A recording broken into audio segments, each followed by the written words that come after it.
தி கெருடா media தளத்திற்கு வரவேற்கிறேன்.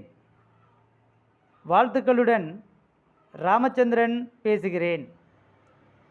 ஆருத்ரா தரிசனம் 2026 எப்போது வருகின்றது என்று இந்த பதிவில் பார்ப்போம்.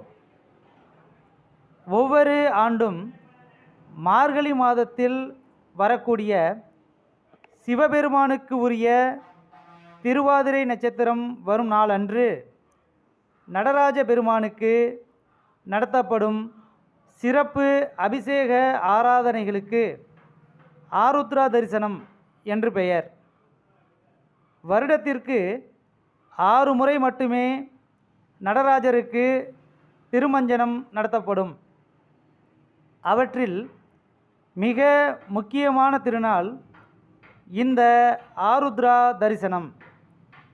இந்த ஆண்டு மார்கழி மாதம் 19ஆம் நாள், அதாவது 3/1/2026 சனிக்கிழமை அன்று வருகின்றது. இந்த நாளில் சிவபெருமானை வணங்கி அருளாசி பெற்று வளமுடன் வாழ்வோம். மீண்டும் ஒரு நல்ல தலைப்பில் சந்திப்போம்.